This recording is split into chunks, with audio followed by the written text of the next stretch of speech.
So you mentioned in the kind of artistic evidence you've been looking at, in addition to Amanita, you've also been arguing there are psilocybin mushrooms. And when I first saw the claim psilocybin mushrooms, I thought, well, that's a very generic looking little brown mushroom, right? But then there's a particular image of a bronze doorway that you present that has one of the most common psilocybin mushrooms in Europe is the Liberty cap, which has a very distinctive look. And as soon as I saw that, I was struck. I understood why it was possible to argue that this generic mushroom may have this chemical inside it. So we may be able to jump into some of the evidence. We'll try and describe it verbally, but for anyone watching visually, we'll hold up some pictures as well. And this is an important point, because look, this is a controversial topic. Julie and I are absolutely convinced that we are correct. We hope that in time our theory will be widely accepted. We hope that one day the Catholic Church will see that this was part of the original Eucharist and will reintegrate it back into Christianity to give people an authentic, direct experience of the divine. And we can kind of come back to the implications for Catholicism later. But there are kind of four levels of proof in this field. One is when you have an image like our green man that is a crystal clear, is so crystal clear a depiction of an Amanita muscaria or a psilocybin mushroom that the species can be identified.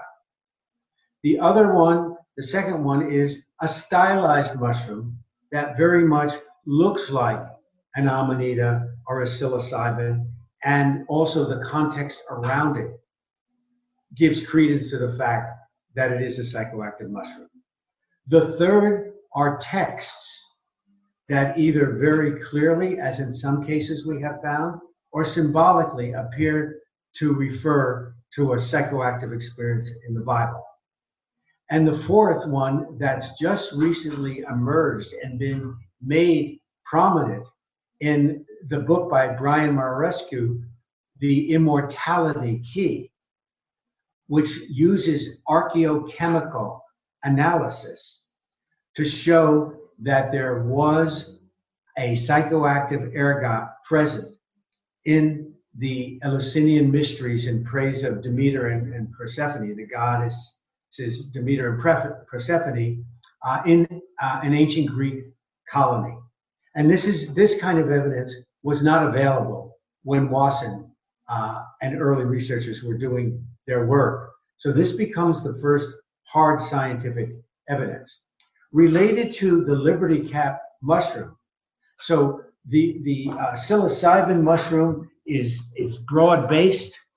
It has a convex cap.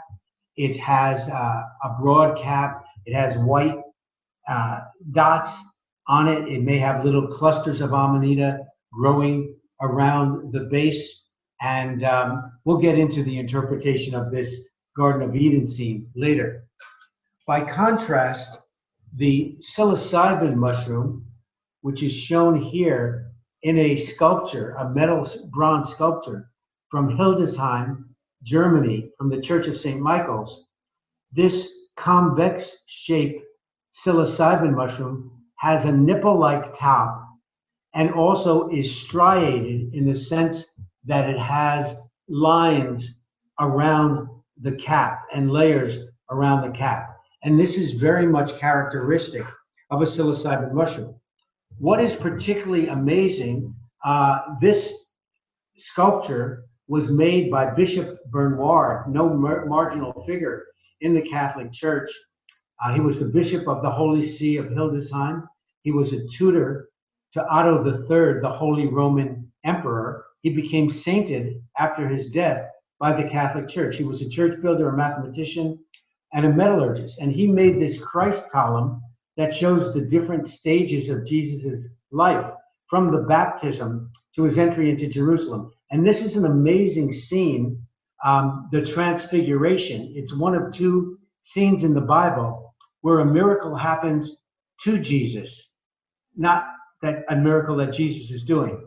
And in this particular scene, Jesus is there with 3 of his disciples.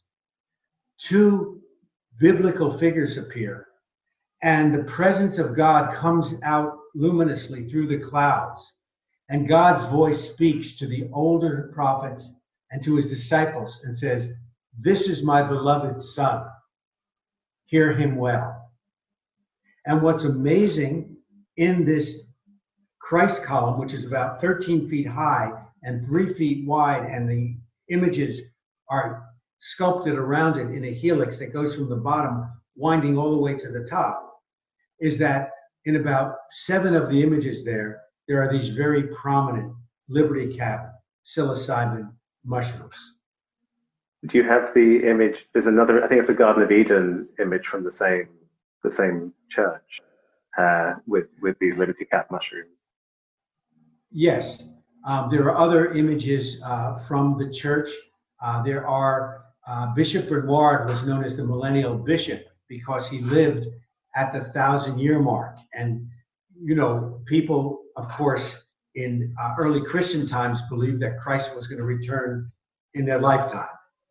And he did not. And then the millennium was seen as a time when, yes, the salvation is going to come, and those who have been true believers and lived good lives will be saved. And to commemorate the millennium, Bishop Bernard created this large bronze Christ column, which he had cast, and he also had 2 doors, very large doors of bronze made for the front of the church that documented the Eden and the fall and the resurrection. And again, you see this very same liberty cap mushroom, and you see a scene from Eden, and there are 2 caps, and then one of the caps is broken off. And God is angry, and Adam is pointing at Eve, and Eve is pointing at the serpent. So you do see this liberty cap there. 200 years later, Bishop Bernard is sainted now, and his monastic disciples painted a 90-foot long ceiling painting of the Jesse tree, you know, showing the lineage of Jesus back through the house of David and all the way through the house of Jesse and the Israeli kings. And this one starts off with a bright red and white mushroom cap with gold dots on the mushroom.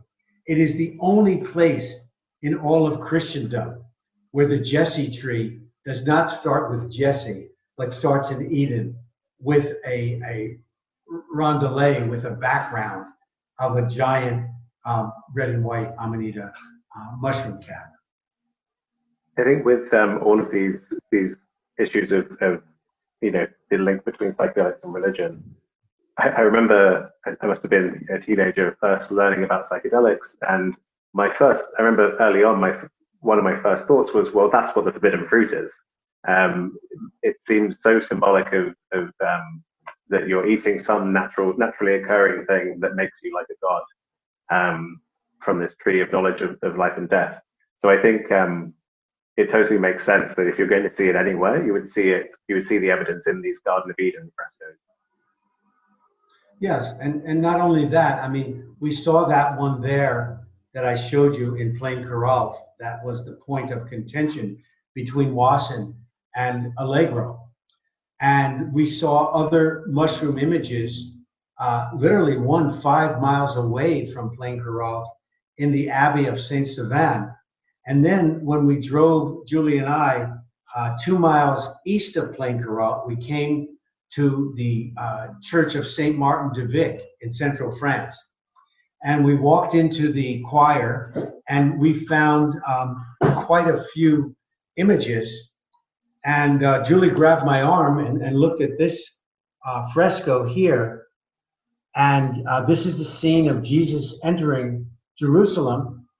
And the joyful youth who are welcoming him are not holding on to a palm tree, but one of them is holding on to the stem of a plant that has 5 smooth, conical shaped tan psilocybin mushrooms.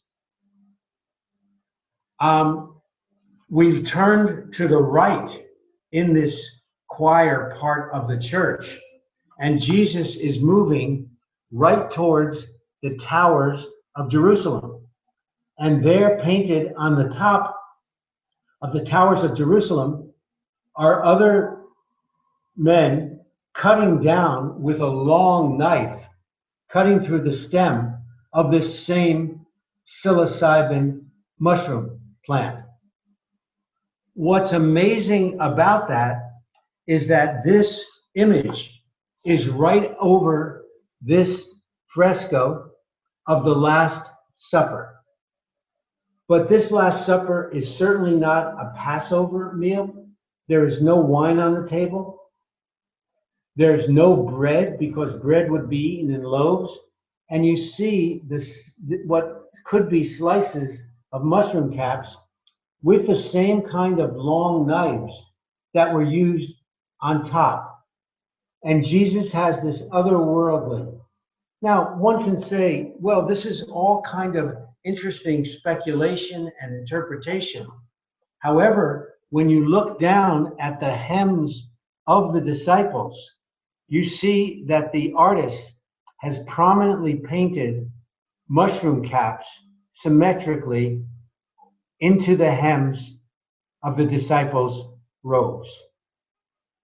All of these images, photos, were taken by Julie. They're in our book. And it was, James, at this moment, it was getting late in the afternoon. The church bell started ringing. It was very quiet. We were the only ones left in the church. There'd only been 1 or 2 other visitors. And we had our aha moment. This is a psychedelic gospel. What they're showing us here is not just a scattered image. This is a Christology, part of the history of the life of Jesus with psychoactive mushrooms. And it was at this moment that we felt, yes, we have enough evidence now. We're going to propose a theory of the psychedelic gospels to say that Christianity has a psychedelic history. And this is not so surprising to find it in the art, because Pope Gregory in the 6th century said, let art be the Bible of the illiterate. And throughout the Middle Ages, 97, 98% of the population was illiterate. How widespread was this? We don't know. But it certainly was not suppressed by the church until the coming of the Inquisition, years later. We find it in early Christian art, going back as early as the 300s. We find it in the 9th, 10th, 11th, 12th centuries in medieval Christian art. And this was known to the initiates and was available for people who knew, who maintained this secret tradition that goes all the way back to ancient shamanism, has been found in Buddhism, has been found in Hinduism, has been found in Judaism. It doesn't mean it was the prominent tradition, but it obviously was there, practiced at very least by the Christian and the pagan elite who lived side by side in those particular times. We asked ourselves, look, we found this fascinating stuff here in France. Is this what is going on here? Are these just some marginal hippie priests cavorting on mushrooms in the forest, far from the control of the crown and the church? So we said, no, we need to go to the high holy places of Christendom to see if we can find evidence there. So we obviously found evidence in Hildesheim with the Liberty Cap mushroom created by Bishop Bernard that I just showed you. We went to Canterbury Cathedral, which in the 12th century was a place where Bibles and prayer books were made. And in a magnificent illuminated prayer book called the Great Canterbury Psalter, Psalter meaning prayer book, we found these images painted as miniatures, telling the story of Genesis up through the mission of Jesus in the opening folios of this very large prayer book. This is obviously the cover of our book, the image from the cover. It's a very prominent image in the world of psychedelic studies. And here's here's God creating plants. But God is not creating plants. That's a red and white Amanita mushroom over there on the left, at least on my left. There's a blue Psilocybin mushroom. And as some of you may know, when psilocybin or psilocin, the psychoactive ingredients in psilocybin mushrooms, are exposed to air or oxidized, they turn blue. Here are other psilocybin mushrooms, and I'm going to give you a real close-up, and you can see there are holographic tiny mushroom caps drawn right into the cap of this mushroom. In the very next image, where God is doing other things, we see green plants between these mushroom images. So the artists are saying, hey, we know the difference between plants and mushrooms. A few pages further, Jesus has been baptized by John. He's out on his healing mission. And it's interesting because a lot of Westerners, go towards or seek psychedelics to find God or find the divine. What we need to remember is that one of the preeminent purposes of shamanism was to heal people. That was the formula of medicine in those days. And here's a famous scene in the Canterbury Psalter of Jesus healing the leper. And a scroll in Latin tells you what they're saying. The scroll comes down from the leper's hands, and the scroll, and translating the Latin, the leper is saying, Master, if you will, heal me. And the scroll from Jesus's hand, which is arcing to the leper's back, says, I will be cleansed. But what's fascinating here, James, is that the scroll from the leper's hand is not going to Jesus. It's going to the psilocybin mushroom at the bottom of the drawing.